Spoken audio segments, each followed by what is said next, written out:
Hello ladies and gentlemen. Welcome back to this series. Part 11 of What If I Reincarnated as Yamamoto Genryusai in Naruto and saved the Uzumaki clan. But guys, before we get into the video, make sure you give this one a thumbs up, subscribe to the page, and hit that naughty bell to be updated on my latest videos. With that, guys, enjoy.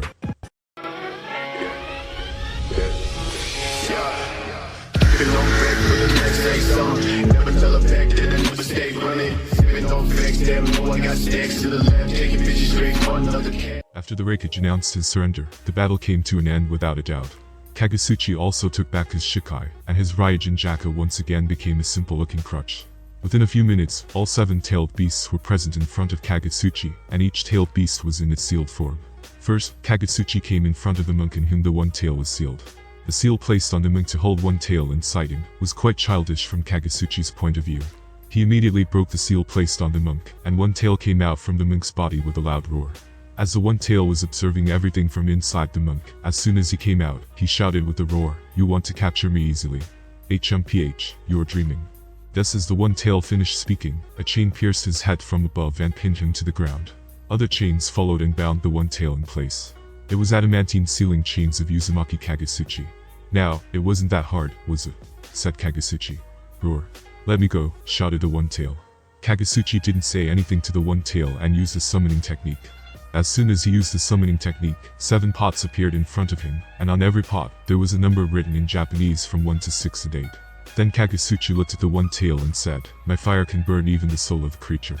So, while in the pot, you will go through intense pain. Remember that the pain I am giving you is to let you know that I can destroy your consciousness whenever I want. If you dare to disobey the Uzumaki clan and your next Jinchuriki host, then I will reduce you to just a lump of chakra with almost no intelligence that can be used to power the Jinchuriki." And this was not only heard by the one tail, but also by all the other tailed beasts in the cages. After the cages heard this, they looked towards each other and had only one thought. Uzumaki Kagasuchi is going to create the perfect Jinchuriki, which is what they have been trying to do for decades now. Except for Kumagakure, no village has the ability to produce a perfect Jinchuriki. After saying that, Kagasuchi made a hand seal, and the one tail was dragged into the pot with the number 1 written on it, and the lid of the pot was closed. Finally, Kagasuchi did the same thing to every other tailed beast, and he did it with ease. No tailed beast was able to resist the adamantine chains of Kagasuchi and his sealing. When Kagasuchi was finally done, some people had a look of pity for the Jinchuriki of their respective villages, who died after the tailed beast was extracted from them. Obviously, it was just pity. They were not sad or anything for the death of the Jinchuriki, except for the Reikage, who lost his nephew. But to the surprise of everyone, the Jinchuriki were not dead. They looked weak but were not dying, which should have been the case, as soon as the tailed beast was extracted from the bodies of the Jinchuriki. Kagasuchi explained, seeing the confusion on the faces of everyone present there, "I have sealed a small portion of the tailed beast's chakra inside them, due to which they will not die. That chakra can also be used as a trump card for these Jinchuriki, as it can boost their physical prowess and chakra for a short period of time. But remember, it is only for one-time use, as after you burn the tailed beast's chakra, you will die immediately." The cages were shocked as they didn't know such a method even existed. Just because of this reason, the way the Uzumaki clan can manipulate the tailed beast chakra with the help of their sealing technique, the other villages coveted the sealing techniques of the Uzumaki family. But these cages didn't know that the Uzumaki clan and Kagasuchi himself focused on all this after Kagasuchi took charge of the Uzumaki clan again. "Now that all this is done, I announce that after 3 days, there will be another meeting, and in that meeting, I will announce some important things concerning future of your major villages," said Kagasuchi. After saying that, Kagasuchi reversed some into pots and started leaving, but at this time, the elder of Kurigakure asked, "If I may ask, then it seemed that you killed our Mizukage specifically. May I know the reason?" "The reason is simple. He was being manipulated by Madara, so he died by my hands. Do an autopsy, and you will understand the rest." After saying this, Kagasuchi opened a tear in space and disappeared into it, and the space tear also closed behind him.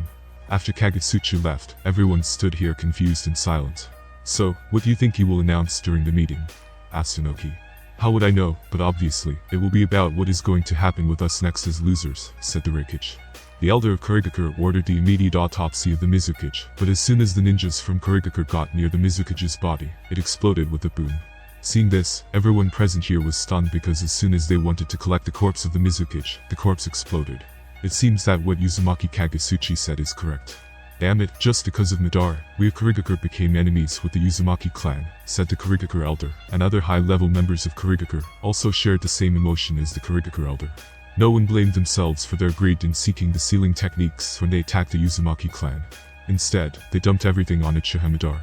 Kagasuchi soon reached Uzumaki village and directly teleported to his house where Mitsuo, Fuzo, and Kushina were waiting for him. As soon as everyone present in the room saw Kagasuchi, they felt relieved to see him unharmed. "It's good to see you fine, uncle," said Mitsuo. "Why wouldn't I be fine? I didn't even use my full strength, and they lost. My purpose of showing them the disparity in our strength was achieved," said Kagasuchi while sitting down on his seat. Mitsuo and the others also nodded after hearing this, and Fuzo brought all the pots that Kagasuchi had reverse summoned and placed them in front of him. Kagasuchi looked at the pots and said, "Tomorrow, seal every tailed beast inside the Jinchuriki, and as for Kushina, after I extract the 9th tail from Mito, I will plant it myself on her. Kurama is a tailed beast who is on a whole other level, and handling him will be very difficult for you guys." Fuzo replied, "Yes, granduncle, I will make sure that it is done first thing in the morning." Kagasuchi nodded and said, "Make sure that the seal is designed in stages, so that it can be opened gradually. Even if the tailed beasts cooperate, there is a high chance that their negative emotions will affect the Jinchuriki, and the Jinchuriki may lose control."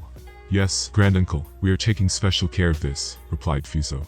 "Now, Mitsuo, there is an important task I want to assign to you," said Kagasuchi. "Yes, uncle, please tell me," said Mitsuo, ready for the task.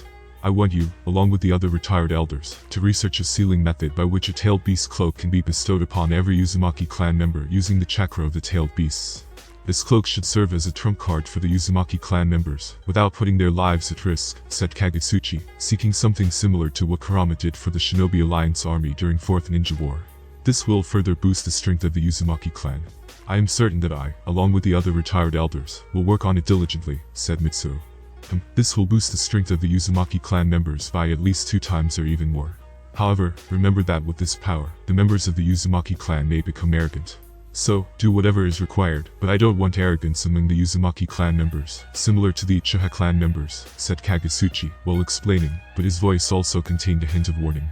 Fuzo understood the seriousness and consequences if clan members became arrogant. "Don't worry, granduncle. I will make sure nothing like this happens within the Uzumaki clan members." After the discussion was done, Kagasuchi said, "Leave, I need to rest." As Kagasuchi said this, everyone started leaving, but Kushina felt quite dejected. After the incident in Konoha, Kagasuchi was disappointed in her, and hadn't talked much to her as he usually did in the past. Just as Kushina was about to leave the gate of Kagasuchi's house, Kagasuchi's voice came, "Kushina, come tomorrow morning. I want to check how far you have progressed." Kushina's saddened expression turned into a smile as she happily turned around and said, "Yes, Grandpa, I will surely come tomorrow morning." After saying that, Kushina left with Mitsuo and Fuzo, and both Mitsuo and Fuzo were also happy to see her in high spirits. The next morning, all the tailed beasts from the 1 tails to the 8 tails were sealed into the chosen Jinchuriki, including Sakura and Hiroshi. Hiroshi became the Jinchuriki of the 8 tails, while Sarada became the Jinchuriki of the 7 tails. After being burned by Kagasuchi's fire, all the tailed beasts were exhausted and unable to move much, making it easy for Fuzo and the others to seal them. Even if they could move, the tailed beasts wouldn't have resisted because they understood that they would surely die at the hands of Kagasuchi if he wanted to kill them.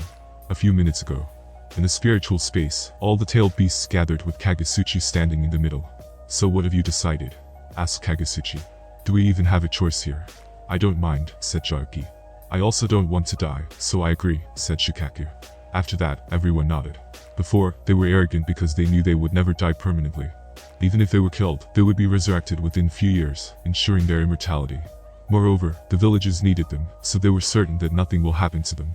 But now the situation was different. The person standing in front of them was capable of killing them permanently.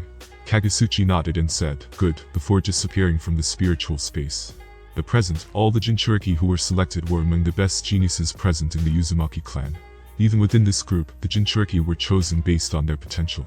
Ninjas with more potential were made the Jinchuriki of more powerful tailed beasts, meaning that the Jinchuriki of Jayuki, Hiroshi, was the best among them, and the Jinchuriki with the lowest potential was given the weakest tailed beast Shukao. The reason was simple. A Jinchuriki with the base strength of Kage level would be far stronger than a Jinchuriki of same tailed beast with the base strength of a Jonin level. The stronger Jinchuriki would have a more significant power boost compared to the weaker ones. Ding ding, the sound of metal clashing was heard in the courtyard of Kagasuchi's house.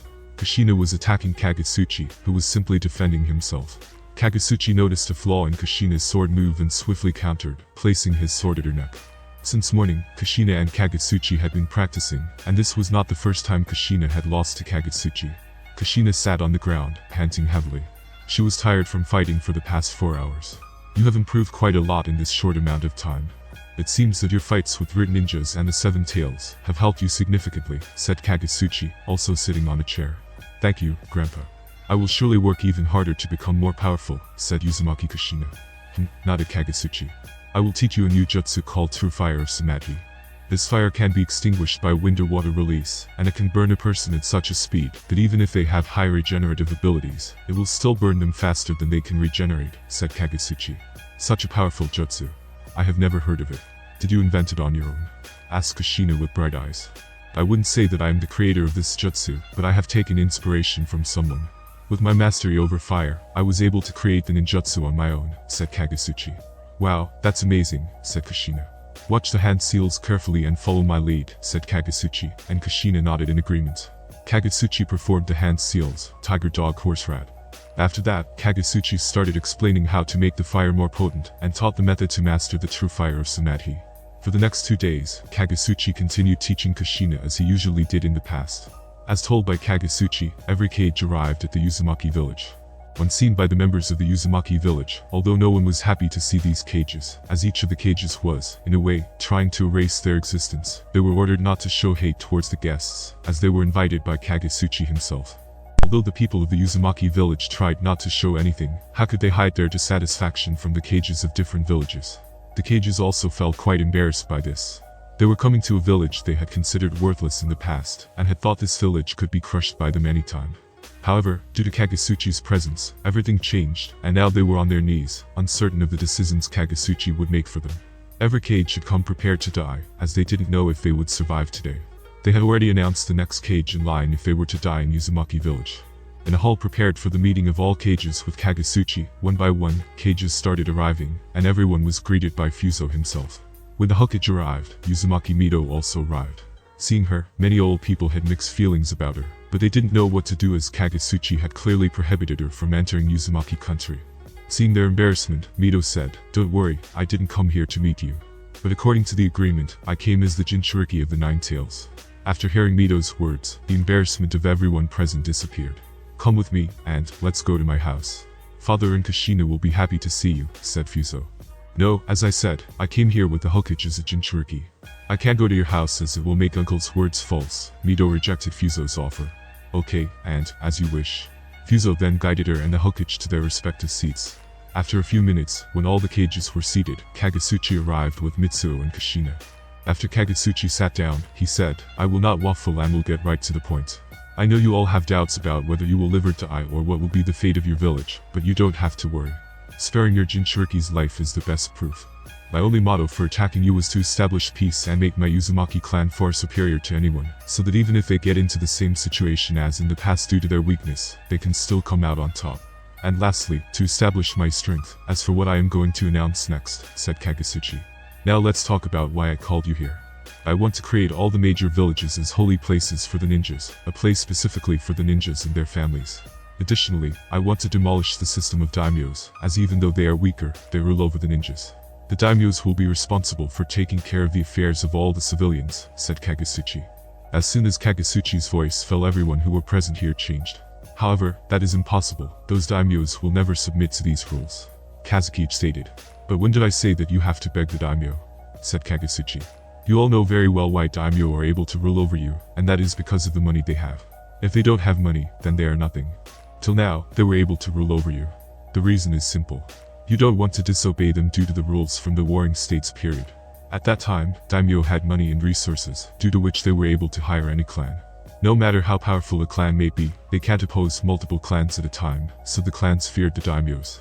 Even after the Sengoku era was gone, the ninjas didn't oppose the daimyo, even now. There is also another reason that if, by chance, one major village wants to take over the daimyo, then the rest of the villages will not allow this, so that the power equality remains always the same. On top of that, most of you have lived through the Warring States period, and not to mention the elders in your villages who share the same opinion and always respect the daimyos," said Kagasuchi. "But now, this has to be changed. The power and money will be concentrated in one place," said Kagasuchi. Hearing Kagasuchi's words, all the Kages fell into hesitation, except for the Kazakage, as it will be best for his son Agakure if money and resources are concentrated in one place. Seeing the hesitation on the face of every cage present here, Kagasuchi tapped his crutch on the ground, and, while releasing his Ryutsu, he said, "Don't forget, I am not asking you, but I am telling you." As soon as the cages felt the pressure, the hesitation on their faces completely disappeared, and everyone agreed with Kagasuchi immediately. Now that we have concluded the matter of the daimyo, let us address another critical concern, the main reason for the ongoing battles between all of you. The imbalance of resources and restricted access to them. With the daimyo under your control, you won't face any problems of restriction, and the resources can move freely. Different countries, renowned for their abundant resources like food, minerals, and other commodities, can trade equally without any limitations. All of this will be managed by a committee, comprising cages from each major village, and led by the clan head of Uzumaki clan. If there are matters that cannot be decided by you all, only then will I interfere, otherwise, I will refrain from meddling, explained Kagasuchi. At this moment, Mitsuo, who stood behind Kagasuchi, hesitantly spoke up, "Forgive me, uncle, if I am being presumptuous, but granting them so much power could be very dangerous. It might lead to a situation similar to when it was Senju Hashirama. I understand your concerns, but the circumstances will be entirely different with me. I am destined to live for the next 1,000 years without any issues. Moreover, as time passes, I will weaken but grow stronger," Kagasuchi confidently asserted. The words of Kagasuchi left everyone present in shock. But Mitsuo attempted to argue, but Kagasuchi raised his hand to stop him from speaking further. "I know you find this hard to believe, and I don't expect you to trust me blindly. However, let us not forget that we have 9 Jinchuriki, and on top of that, a perfect Jinchuriki. The difference in strength between a perfect Jinchuriki and an imperfect one is vast," Kagasuchi added convincingly. Mitsuo nodded in agreement and stepped back, allowing Kagasuchi to continue. With a reassuring tone, Kagasuchi said, "If any of you have any doubts or concerns, feel free to ask." Inoki, being inquisitive, asked, "What cost do we have to bear?" "The final cost will be decided during the committee meeting led by the Uzumaki clan head," Kagasuchi replied. All the cages nodded in understanding and acceptance. "I must reiterate my primary goal. Peace. However, let it be known that anyone who dares to disturb this peace will face my wrath," Kagasuchi declared, his gaze fixed on each of the cages. After conveying this powerful message, Kagasuchi departed, leaving the cages to contemplate the unexpected turn of events. The following day, the central topic of discussion revolved around the war compensation that other villages would have to pay to the Uzumaki village. Fuzo proposed an alternative approach, suggesting that they pay taxes to Uzumaki country on every transaction made. A new rule was established that any transaction conducted without the consent of the governing committee would be deemed illegal. Governing committee was name given to the committee formed by 5 cages and Uzumaki clan head. While the cages expressed dissatisfaction with the prospect of a permanent tax burden throughout their lives, they also realized that refusal would lead to dire consequences at the hands of Kagasuchi. They now understood the purpose behind Kagasuchi's display of strength to the world. It rendered them powerless even when dealing with a mere representative of Kagasuchi. At a remote place in Uzumaki country, Kagasuchi, Mito, Mitsuo, and Kushina were standing. Kagasuchi nodded, and Mito stood in front of him. Kagasuchi placed his hand on her stomach and slowly extracted the 9 tails from her, leaving a small part of Kurama's chakra inside her. As soon as Kurama emerged, its huge towering size of over 300 meters could be seen from within the Uzumaki village. Kurama roared in anger, "Mito, are you really going to trade me off? I am not trading you off. Instead, I have grown old and will not live much longer. Therefore, you need a new host to live within, and Kushina is the best host for you," said Mito, supported by Mitsuo as she weakened after the 9 tails were extracted from her. "Stinky fox, do not resist, it's of no use," came a voice inside Kurama's head. "What are you doing here, little Tanuki?" said Kurama with disdain in his voice. "What he's saying is correct. There's no use in resisting in front of that old man, or else you will suffer for a torturous 24 hours, came another voice. It was Jayuki. "Ha, you're here too, Jayuki," said Kurama. Soon, Kurama sensed and felt that all the tailed beasts were present in the Uzumaki village. What is happening here? How is it possible that all these tailed beasts are captured by Uzumaki Kagasuchi? And the villagers willingly handed over the tailed beasts to Uzumaki Kagasuchi. Kurama was confused by this. Kurama didn't know anything about it. After Mito mentioned that she was ready to give up Kurama at any time to Kagasuchi, Kurama became angry. After those events, Mito sealed Kurama completely and cut off Kurama's perception of the outside world. "You don't have to be confused, nor do you have to submit willingly. I will force you into submission," said Kagasuchi, who had been watching Kurama's antics. After saying that, all 9 adamantine sealing chains appeared from his body, binding Kurama completely, and rendering him completely immobile. Then, Kushina brought a sealing pot, and like the other tailed beasts, Kurama was also placed in the specially made sealing pot for him. Today's events were carefully carried out without any hindrance. The next day, Kurama was sealed inside Kushina. At this time, Mitsuo asked, "Uncle, I understand that after these tailed beasts are sealed, they behave well. But if they rebel and somehow have the thought to die with the Jinchuriki, then we might lose both the talented ninja and the tailed beast. The seal I placed on them is not simple. If they try to break the seal on their own, they will be suppressed by my fire immediately, so they can't overpower the Jinchuriki ever," said Kagasuchi. Mitsuo nodded in understanding and silently praised Kagasuchi for his foresight.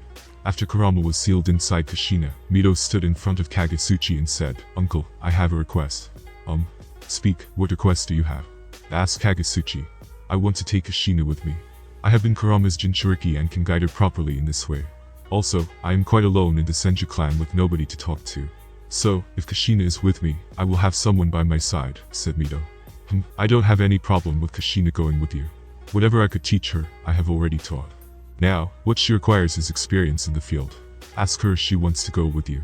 If she agrees, then you can take her with you," said Kagasuchi. At this time, on the terrace of one of the guest rooms in the Uzumaki village, "What do you think, Reikage? Will we ever break free from the influence of the Uzumaki clan?" said Inoki while looking in the direction where Nine Tails appeared. "As long as Uzumaki Kagasuchi is alive, it's impossible for us to make even the slightest move," replied Reikage.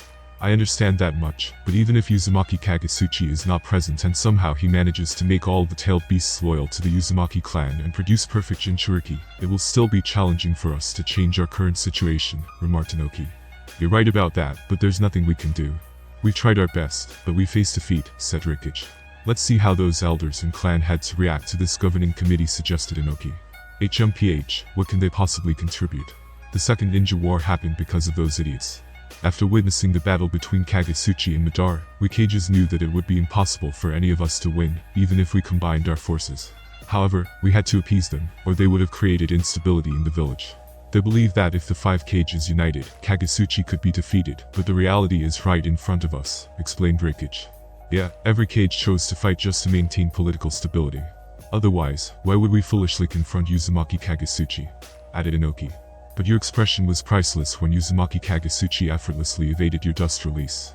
One moment you were laughing, and the next it seemed like you were about to cry." "Haha," Reikage taunted Inoki, making fun of him. Inoki's face turned red with anger, and he clenched his fists as if he were about to attack Reikage immediately. The next day, all the Kages left the Uzumaki village, and Kushina also agreed to depart with Mito after Mito's request to her. After the Kages returned to their respective villages, the entire ninja world was once again filled with turmoil, as the Kages began implementing Kagasuchi's orders, taking control of the daimyo and assuming command of the country's finances. The turmoil and chaos persisted for almost a month, but eventually, everything calmed down in the 5 major countries, just as before.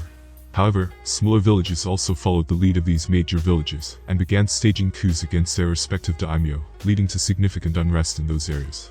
Witnessing this situation, the Uzumaki clan took action and intervened in the matter. The Uzumaki clan members clearly defined their roles. The administration would be overseen by the daimyo, while military power would be held by the generals who were previously the village heads or generals. For important decisions that concerned the future of their country, the permission of both the daimyo and the general would be required. If they were unable to reach a consensus, they could present their arguments to the governing committee, which would then make the final decision. If there is any rebellion or unrest caused by the actions of either the daimyo or the general, both of them will be removed from their positions, and new daimyo and general will be appointed for that country. In the end, Kagasuchi realized his vision of creating a system similar to the Gate 13, which would allow him to maintain balance in the ninja world. After all of this occurred, Kagasuchi also relaxed, knowing that he no longer had to worry. He understood that in order to resurrect the 10 tails, all 9 tailed beasts were required. Without the revival of the 10 tails, Kage would remain dormant, and aside from Kage, no one possessed the strength to oppose him. Moreover, he has significantly altered the timeline of the Naruto world. Time passed under these conditions, until a new period dawned. During this time, prosperity reigned as all the countries thrived. Numerous ninjas received training, even guiding some less skilled individuals in learning ninjutsu applicable to their everyday routines, enriching their lives. This idyllic existence continued throughout the entire ninja world, with its inhabitants experiencing genuine happiness. However, there were also those foolish enough to challenge the regulations established by the governing committee, attempting to foment civil unrest. Such individuals were swiftly quelled by the governing committee through resounding and forceful measures. Somewhere in the universe, above a planet, the silhouette of 2 individuals was visible, both possessing the Byakugan. It appears that Kagaya has betrayed Isiki, and the leader has commanded us to proceed to the planet where Isiki and Kagaya were, stated one person. Hanashiki-sama, then we should depart immediately. It will take us a long time to reach there, remarked another person. You are correct, Yoshishiki. However, we must wait for this god tree to mature. It will take at least 2 years, and then another 6 years to reach the planet where Kagaya resides, explained Hanashiki. Yoshishiki nodded after hearing Hanashiki's words, as Hanashiki held a superior position. By the way, how are you faring with your new body? Have you mastered its strength to its peak? Inquired Hanashiki. I have grown accustomed to my new body, but it will take me some time to fully harness my peak strength. By the time we arrive at Kagaya's planet, I should be able to utilize my full strength, replied Yoshishiki. Hanashiki nodded. Yoshishiki was sacrificed to the 10 tails in order to harvest the chakra fruit from the planet. Prior to the sacrifice, he implanted a karma on one of the individuals. Due to this, upon returning to life, he did not regain his peak strength, and will require some time to reach it. On Earth, 8 years have passed since Kagasuchi captured all of the tailed beasts, and the governing committee assumed control over the world's governance. The number of ninjas in major countries has dramatically increased, which is beneficial for their strength, but it has also led to some issues. Those who have become ninjas often look down upon those who are not, creating a sense of inferiority among the non-ninja population. Although the governing committee noticed this problem, they themselves held a similar belief, so they didn't treat it as a grave concern. However, if left unresolved, this issue could potentially cause future complications. Unbeknownst to them, 2 immensely powerful individuals appeared above Earth. Hanashiki utilized his Byakugan to observe the planet, and, after a few minutes, he spoke with a mocking smile. What a fool Kagaya is. Yoshishiki inquired, what did you witness with your all-seeing eye, Hanashiki-sama? Kagaya, who arrived with Isiki, betrayed him and inflicted serious injuries upon him. Following this, she created a chakra fruit which she consumed herself. After that she gave birth to 2 children. Ironically, she was sealed by them on the moon. Yet, I found one intriguing aspect. Kagaya's actions seem to have involved Momoshiki and Kinshiki as well, explained Hanashiki. This could complicate matters, Hanashiki-sama, cautioned Yoshishiki. You say that as if we are weaker than Momoshiki and Kinshiki, retorted Hanashiki. Let's proceed to observe the 10 tails of this world, suggested Hanashiki, as they entered the atmosphere and swiftly soared in a single direction. In a simple house within the Uzumaki village, Kagasuchi opened his eyes, causing the fire that had been surrounding him to vanish. Ding. Congratulations on increasing the template progress by 0.01%. Ding. Congratulations on increasing the Genryusai Shijikuni Yamamoto template to 90%. Ding.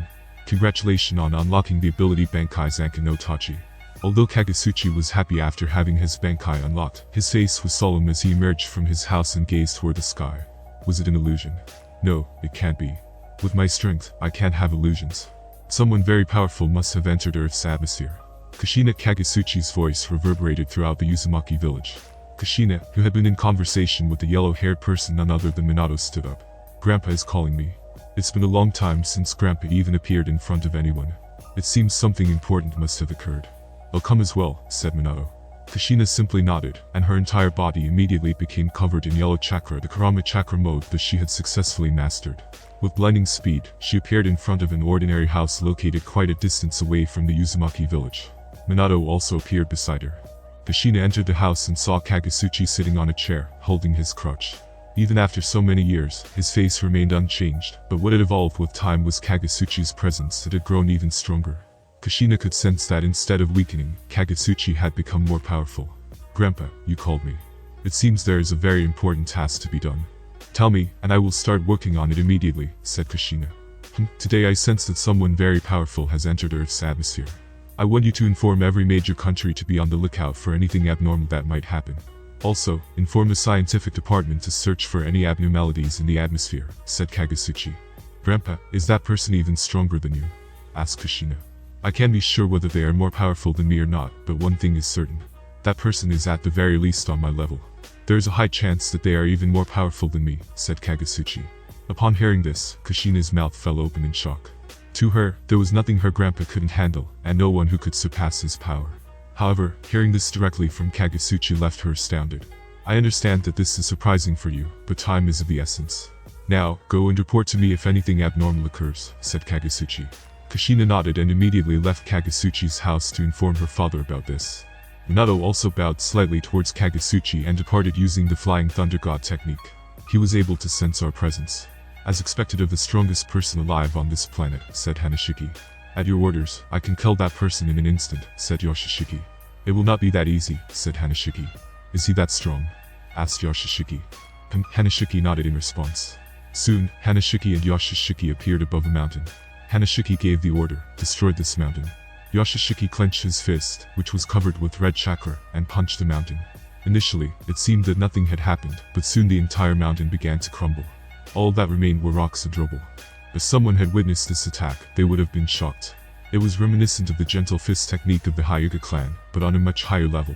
The mountain had been destroyed from the inside, giving the appearance that nothing had occurred on the outside. Just as Yashishiki was about to blast away the rubble, from beneath the ground came a massive repulsive force that sent the stones and debris flying outward from the center. As everything calmed down, a large hole could be seen from the outside, shrouded in total darkness. However, within this darkness, a pair of purple eyes with concentric circles emerged Rinnegan. Hanashiki and Yashishiki descended into the hole, where they found an old man with Rinnegan, seated before the Jito statue, Madara. People from the Hyuga clan? Madara inquired, confusion evident in his tone. Just because of Kage, these inferior creatures have gained abilities akin to our clans. Although nothing compared to us, it truly infuriates me. She deserves punishment, stated Hanashiki. Madara was taken aback by the mention of this name. He hadn't shared anything about Kage, and the fact that they were discussing punishing her, the mother of the Sage of Six Paths, bewildered him. Is this the husk of the 10 tails that Kage brought to this planet? Hanashiki questioned. You, who call yourself Black Zetsu, come out, commanded Hanashiki. No response followed Hanashiki's words. Observing this, Yashishiki grew angry and shouted, How dare you disrespect Hanashiki-sama?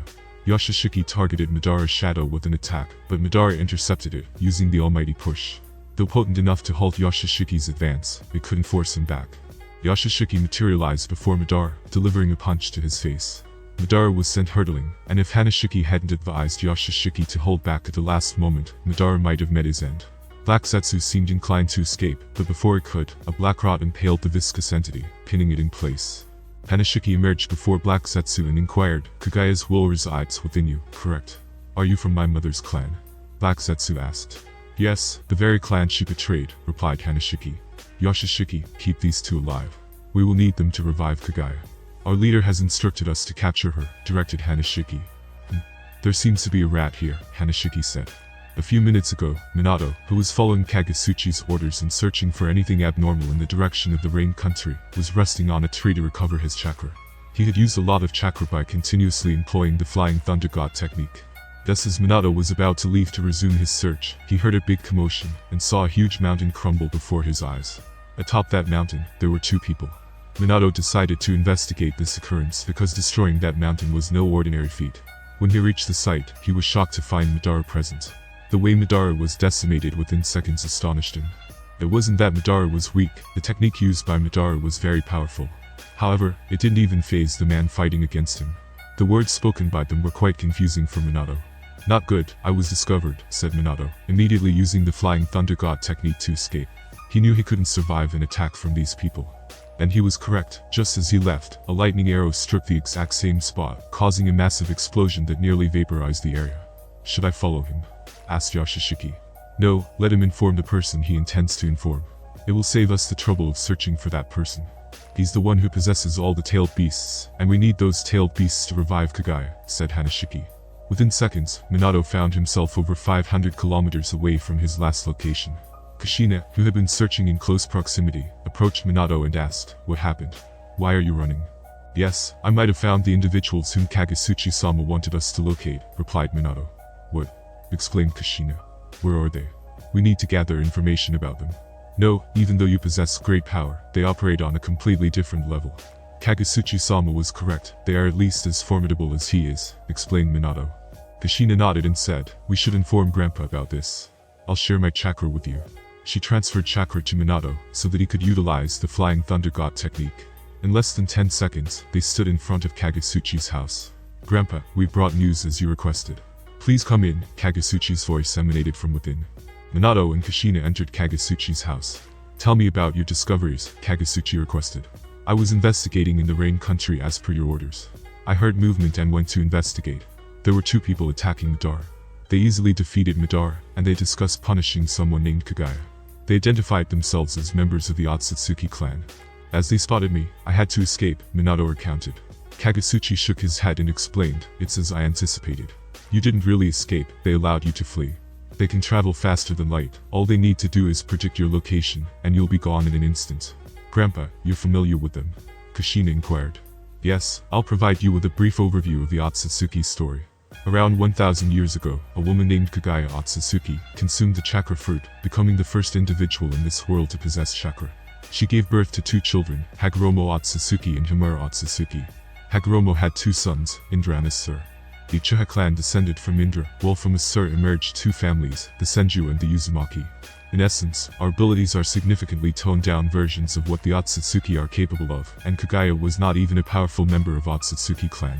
Kagasuchi elaborated. They possess this level of power, exclaimed Kushina in shock. This situation is not a mere concern. If only that were the case, I wouldn't be worried about losing. The primary reason for my concern is their ability to employ something called shinjutsu. These are abilities that are entirely unpredictable. For instance, some shinjutsu can reflect the very attacks directed at the user, while another type, shinjutsu of omnipotence, allows someone to grant any wish, explained Kagasuchi. Kushina had been experiencing increasingly shocking revelations since the morning. Send out orders to every village and country. Instruct them to evacuate the population from an area as large as the Fire Country. Take the location where I will be engaging the 2 Otsutsuki as the center, and if possible, expand even further. If the civilians don't retreat as quickly as possible, they won't stand a chance of survival, they'll perish, declared Kagasuchi. Will the area of effect truly be that extensive? Questioned Kushina. Yes, in this battle, I will unleash a level of fire that surpasses anything before. Its power will encompass an area as vast as the Fire Country, evaporating water within and thinning the air, making survival impossible for civilians, Kagasuchi clarified. Perhaps this battle will be my final one. I entrust the care of the Uzumaki clan to you. Don't worry, the tailed beasts will be sealed with safeguards. If they dare to break those seals, their demise is certain, Kagasuchi reassured. Grandpa, let me accompany you. I have considerable power, Kushina pleaded with a concerned expression. No, you'll understand why I must forbid it. Remain here. You'll serve as my last line of defense in case they resort to underhanded tactics by taking hostages, Kagasuchi commanded. With that, Kagasuchi's entire body became enveloped in flames, and he soared away. His departure was witnessed by many, and within moments, his speed approached that of light, leaving behind only a luminous trail. At this moment, in the Kage office of Uzumaki village, there were several officials from the village seated. In the main seat sat the current Kage of Uzumaki village, Uzumaki Fuso. What did you say? Granduncle went to fight alone, and you didn't go with him. Why? Asked Fuso. I wanted to, but it was Grandpa's instruction that I should remain here and protect Uzumaki village, in case those enemies use any underhanded tricks, replied Kushina. And we don't have time to talk right now. Father, inform every country about Grandpa's instructions, so that they can make appropriate preparations to protect themselves from the aftermath of the battle between Grandpa and those 2 Otsutsuki, urged Kushina. Do not worry, I have already informed them to prepare a conference call with all the Kages, so that we can have a proper discussion, assured Fuso. Just at that moment, a ninja approached Fuso and said, every Kage is on the line for the discussion. Fuso nodded and left to speak with the Kages. He entered a room with many TVs, each displaying the Kages and leaders of different countries who were members of the governing committee. What happened, Fuso? Is there something major that occurred? Inquired the 3rd Raikage. Yes, this morning, the individuals you were instructed to search for have been found. In fact, there are 2 of them, and Granduncle has confirmed that they are at least as powerful as him. He has left to confront them, and has instructed the evacuation of all citizens and weak ninjas from the vicinity of the Rain Country and other countries as far as possible. Otherwise, there will be an unimaginable loss of civilian lives, so we need to act swiftly, explained Fuso. Why our country? Questioned Hanzo at this time.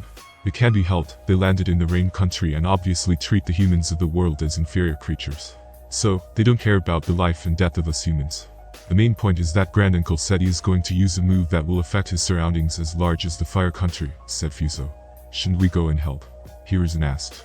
No, Granduncle clearly stated that it would be useless for us to get involved in this fight, replied Fuso. Who is this enemy anyway? Inquired the Raikage. Fuso then explained everything about the Otsutsuki that Kagasuchi talked about. There is such a being in this universe, said Hiruzen in shock. Not only him, but the other Kages were also shocked by this revelation. After that, the Kages wasted no time and went to evacuate the civilians as far as possible. By this time, due to scientific research progress, almost every town or village had a way to contact each other. An hour later, Hanashiki-sama, should I go and drag him here myself? Yoshishiki asked. No need, he is coming here himself, replied Hanashiki. Just as Hanashiki's voice fell silent, Kagasuchi appeared, covered in fire. You made us wait for quite a long time, don't you think? Were you trying to buy time for the evacuation of all the civilians? Rest assured, after killing you, I am going to suck this planet dry and watch everyone die, maybe even let you watch it, said Hanashiki with a smile, but his smile contained ruthlessness. As expected of Otsutsuki. I wouldn't expect anything less from you both, remarked Kagasuchi. From your behavior, I can say that you haven't moved a bit from here, but you still know everything happening in the world.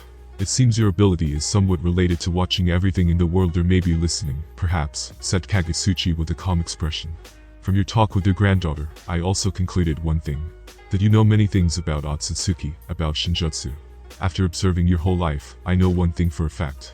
That you were in no contact with any Otsutsuki, and by any chance, you never went into any dimension of Otsutsuki, neither did you know anything about Kage from anywhere.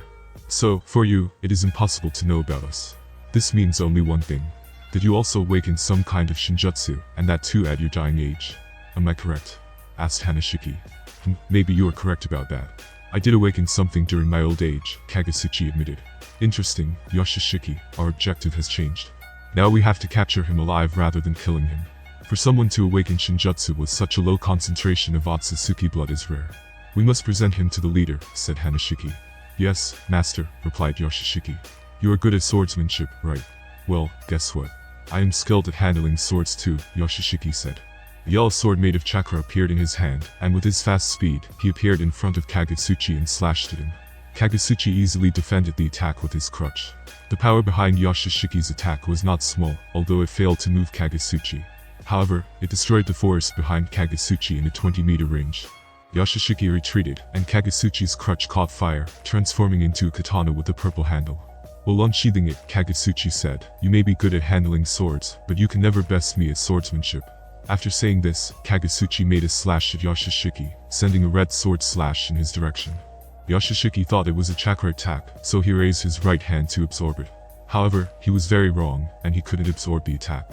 It hit Yoshishiki directly, leaving a deep cut mark on his body, and blood started to spill from the wound. Yoshishiki was surprised at first, but then he smiled. Kagasuchi felt perplexed by Yoshishiki's behavior even after being struck by his attack. Instead of being angered, Yoshishiki was smiling. However, Kagasuchi's expression suddenly changed when he noticed that the wound on Yoshishiki's body was vanishing. But what truly caused his expression to change was the sight of blood dripping from Yoshishiki's clothing. It appears your ability is to reflect the injuries you receive back onto your opponent, Kagasuchi remarked calmly. Take him seriously, he possesses regenerative abilities, Hanashiki advised. Understood. Yoshishiki replied, swinging his sword vertically, unleashing a large yellow slash that headed straight for Kagasuchi. Kagasuchi easily deflected Yoshishiki's attack with a swing of his sword. He then utilized Shunpo to appear in front of Yoshishiki and attempted to decapitate him with a single strike. However, Yoshishiki, an experienced sword user with incredible reflexes and speed, parried Kagasuchi's attack, resulting in the creation of a massive crater, where their blades collided. Both Kagasuchi and Yoshishiki continued their intense sword fight, leaving nothing but destruction in their wake. Your strength is impressive for an old man, Yoshishiki remarked while clashing swords with Kagasuchi. You haven't witnessed the full extent of my power yet, Kagasuchi responded. He seized an opportunity and slashed at Yoshishiki's chest again. His blade easily cut through the right side of Yoshishiki's chest, causing him to bleed. However, just as before, Yoshishiki's wound was once again transferred to Kagasuchi. It's futile, no matter how many times you wound me, nothing will happen to me, Yoshishiki declared. You're correct, even though nothing will harm you directly, transferring your injuries consumes chakra. The more significant the injury you endure, the more chakra you expend to transfer it to me. That means I simply need to inflict severe injuries on you repeatedly, until your chakra is depleted, and you can't fight, Kagasuchi explained while healing the injury he received from Yoshishiki. You're quite adept at analyzing my ability and identifying its weaknesses. However, you also need chakra to heal the wounds I inflict upon you. Can you really compare to me in terms of chakra? Yoshishiki countered. There is a distinction. I typically don't rely on chakra when I fight, so even if you surpass me in terms of chakra, your chakra consumption is far greater compared to mine, Kagasuchi replied. With that, he grasped his Raijin and declared, reduce all creation to ash. A tremendous amount of fiery Ryutsu emanated from Kagasuchi's body. What is this energy? It's definitely not chakra, it directly affects the soul. Interesting. I'm more and more inclined to capture this person now, remarked Hanashiki. Kagasuchi lightly swung his sword, creating a wave of fire that engulfed Yoshishiki directly. The temperature of your flames is exceptionally high, I must admit. However, it won't work on me. We traveled across the universe and encountered stars with even higher temperatures, Yoshishiki boasted. I'm aware, but you're not immune to this, are you? You must continually use your chakra to withstand this level of heat, Kagasuchi pointed out. Kagasuchi encased Yashishiki within a flame pillar. In response, Yashishiki slashed heavily with his chakra sword, creating an opening in the flame pillar. But as soon as an opening appeared, Kagasuchi materialized in front of Yashishiki and attempted a diagonal slash from his left shoulder to his right waist. At the last moment, Yashishiki managed to dodge, leaving only a deep diagonal cut on his body, which, as always, was transferred to Kagasuchi. Why didn't you allow yourself to be cut in half this way? Wouldn't I be dead? Or is it that you can't regenerate your body parts, and will you die after my sword strikes? Kagasuchi inquired. Yashishiki's expression turned sullen because Kagasuchi was speaking the truth. Small injuries to his soul could be easily healed, but if any body part were severed along with the soul from his body, he wouldn't be able to regenerate it. Moreover, he would be unable to transfer the injuries he received on his soul to Kagasuchi. You've disappointed me, Yashishiki. Even after fighting him for so long, you haven't managed to inflict any significant damage on your opponent, Hanashiki remarked. I'm sorry, Hanashiki-sama. I have failed to meet your expectations, Yashishiki replied, lowering his head in shame. Hanashiki vanished and reappeared in front of Kagasuchi in an instant, holding a spear made of red lightning. He launched an attack at Kagasuchi, who used his sword to defend himself.